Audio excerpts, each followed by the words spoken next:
Hello everyone! Welcome to a video that I didn't think I'd be making. And this is a video about X-Men 97, the new series that is on Disney Plus, continuing the X-Men 97 series from, well, prior to 97, but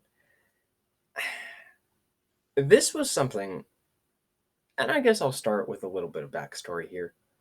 Ever since Avengers Endgame, I have not liked what Marvel's been doing. And I consider Endgame to be the end of my general enjoyment with Marvel and Disney Marvel as a whole. I think they've just, for the most part, now not all of it, but for the most part, made one bad decision or one bad movie or series after another. I'm not excited for the Kang Dynasty. I've seen less than half of the films in this Kang Dynasty era. And I expected X-Men 97 to just be a nostalgia grab and another flop. I did watch the trailers for Wolverine and Deadpool, and that actually looks pretty good. That was my first hint as to maybe having some faith in this X-Men 97 series. So it comes out, a couple episodes premiere. I hear good things about it. And then recently, I believe we're up to episode 8 now. After episode 8, I've been hearing a lot of talk about it online, all over the place. And I was like, okay, I'm going to give it a shot. And I love X-Men. I remember as a kid, I had this big book. It's kind of like an encyclopedia of X-Men characters. Tons of them. Almost every single X-Men character in the comic book franchise. It had a little synopsis and drawings. And I remember reading through that book over and over and over again as a kid. I had all the X-Men figures. I watched the anime X-Men series. I watched a little bit of X-Men 97, the 90s series. I haven't seen all of it, but I did watch some of it as a kid, renting DVDs from Blockbuster. All the X-Men live action movies. Massive fan of the Wolverine. He's one of like my 4 favorite comic book characters. I love X-Men. So I went into this thinking Disney would mess it up, as they've been messing up a lot of things. And after the first episode, I was pleasantly surprised. My faith wasn't completely reinstilled, or I didn't have full faith in this project, but I was pleasantly surprised. And then I watched a couple more. Episode 2. I kind of forget what happens in episode 2. Episode 3 with the Jean Grey clone and Sinister. Episode 4 with Jubilee. And then episode 5. Episode 5 genuinely blew me away. Like, animation-wise, it was incredible. Story-wise, it was incredible. Action-wise, it was incredible. Episode 5 to me is still the highlight. But like, after episode 5, I was so genuinely blown away. I just stood up off my couch. I'm like, this is incredible. Marvel is actually making a bounce back here. They've actually done a super well done series with X-Men 97. It's got death. It's got like heartfelt emotional moments, character drama, relationship drama. Wolverine has been sidelined quite a bit, and I thought I'd be more upset about that, but I'm not. Cyclops. I've never been the biggest Cyclops fan, but oh my goodness, is his character good in this series? I'm genuinely really on board with Cyclops here. I think seeing his mental progression so far through the series has been fantastic. Rogue has been a great character. I've never super loved her, but she's great here. How they're handling the Sentinels, I love it. The destruction of Genosha has been insane. Gambit's death was super incredibly well done. Same with Magneto's declaration of war here at the end of episode 8. I'm so impressed. And it makes me even more excited for what they've got going on with Wolverine and Deadpool. I'll be honest, I'm not the biggest Deadpool fan. I'm mostly going to see that movie because of Hugh Jackman and Wolverine, but I'll admit it looks good. It looks like a good movie. I'm just I don't want to say I'm fully reinstilled and I'm so excited for every Marvel project coming up, but I'm impressed.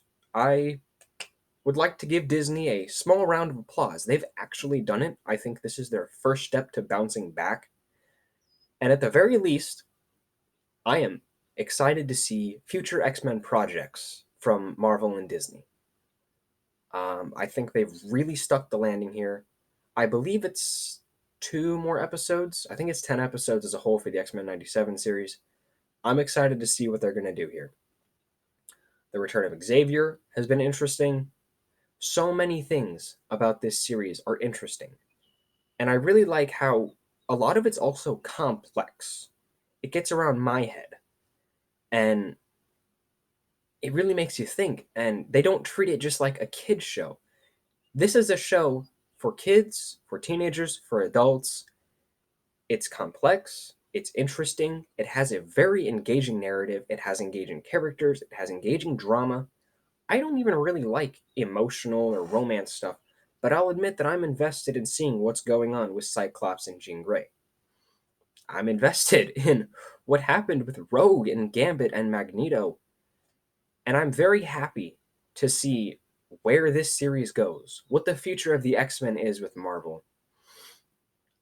I have not been interested in a lot of Marvel products post Endgame, but this is one I'll admit I'm interested to see more of. I think that whoever's in charge of this, and I probably should have looked up who directed this or who's the main head of storyboards here, Marvel needs to put more faith in these people. Let these people run things. They know how to do stuff. Same with the animation. I mean I love Invincible. Invincible is probably my top cartoon or animation show produced in the West here.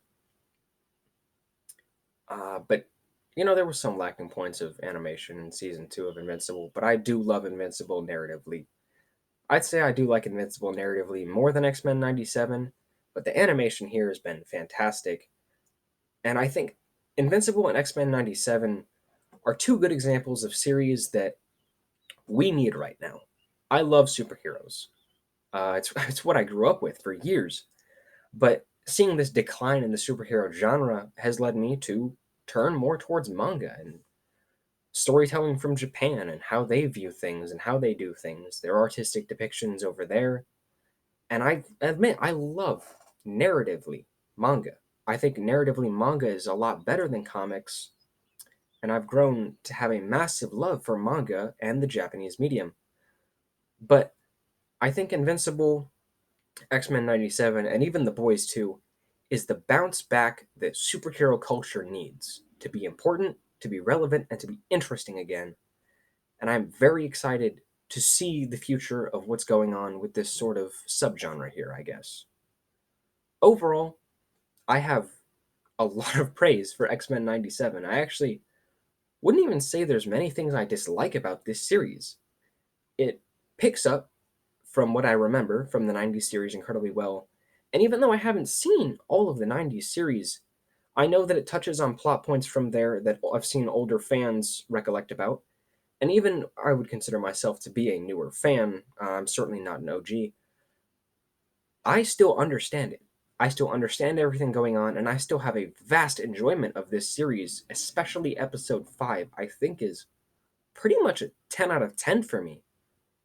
I like how it adapts to both older viewers and newer viewers, such as myself, and I think that Marvel really stuck the landing with this one. My power's been on and off all day. I don't know what's going on with it.